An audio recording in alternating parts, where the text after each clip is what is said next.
আর এটা হচ্ছে inlet valve, এইটা এই যে ওয়াটার লাইনের, হ্যাঁ ওটা এটা চাপ দিলে ভিতরে ঢুকে যায়, এটা চাপ দিলে ওয়াটার ট্যাঙ্ক চালু হয়। আচ্ছা আচ্ছা, এই এতটুকু, আরগুলো কাজ নাই। আরবার একটু বলেন। এই যে এটা এক্সট্রা হিট, ওই যে প্রেসার রোলারের হিট। আচ্ছা, আর এটা হচ্ছে বেল্ট হিট। বেল্টের জন্য হিটের জন্য এটা। আচ্ছা, আর এই ক্লিয়ার দিলে প্রিন্টারে ক্লিয়ার হয়ে যায়, এটা করার দরকার নাই, দরকার নাই এটা। আচ্ছা, এই যে প্রিন্ট কত মিটার হইলো, এটা টোটাল প্রিন্টের এটা হিসাব, এটা করার দরকারই নেই।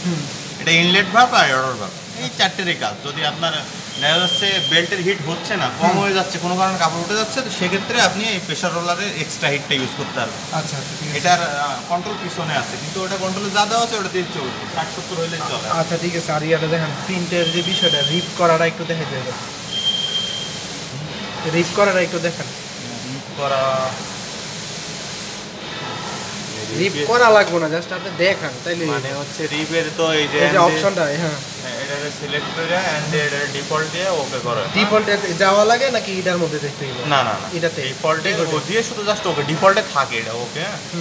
তাহলে ওকে দিলাম, এরপরে এইখান দিয়ে এই ফোল্ডারে যদি একটা যে ফাইলটা দিলাম সেটা সিলেক্ট করলাম, এইখানে কোন সাইজ হবে, লম্বায় কত, আড়ে কত, এই যে বসাইলাম। এটা লম্বাটা কোনটা ভাই? এটা লম্বা আর এটা আড়ে, উপরে লম্বা এটা আড়ে। আচ্ছা আচ্ছা, এখন এই কাপড়টা কিভাবে ঘুরবে, এই যে এগুলো দিয়ে আপনি এগুলো দিয়ে এটারে ঘোরায় নিয়ে তারপরে এটারে সিলেক্ট করে এখান দিয়ে ওপেন দিলে এটা সিলেক্ট হয়ে যাবে। হ্যাঁ আচ্ছা। আর ডিসটেন্স দেওয়ার জন্য কোন ডিসটেন্স? মনে করেন যে একটা কাপড়ের চেয়ে আরেকটা কাপড়ের যে ডিসটেন্সটা, এটা ওই রিপ করার সময় যে সময় ওয়াল সিলেক্ট করে না, এই সময়ের মধ্যে ওই ডিসটেন্স ওই ইঙ্গে সিলেক্ট করে ওখানে এতটুকু দিয়ে দিলে হয়ে যায় যে কতটুকু দেবে।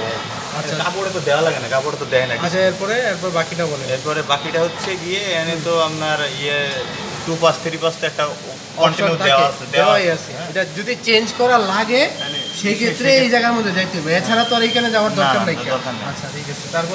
তারপরে গিয়ে প্রিন্টে চাপ দিলে ওই রিপটারে রিপ আসবে, এই যে প্রিন্টে চাপ দিলে এরকম একটা অপশন আসবে।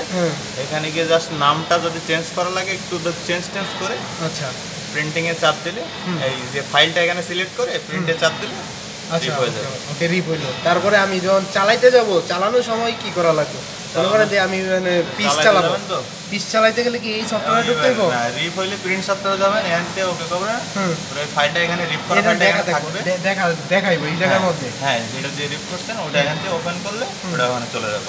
আচ্ছা, তাহলে আপনার এই সফটওয়্যারে আসতে হইব, এর মধ্যে প্রিন্ট সফটওয়্যার বাধ্যতামূলক, এর মধ্যে সবকিছুতে এর মধ্যে আসতে হইব, এই তো। এটা দিয়ে মেশিন কন্ট্রোল করে প্রিন্ট সফটওয়্যার, আর এই সফটওয়্যার শুধুমাত্র কাপড়টা রিপ করে আর কিছু না। আচ্ছা আচ্ছা, ঠিক আছে ভাই, ধন্যবাদ।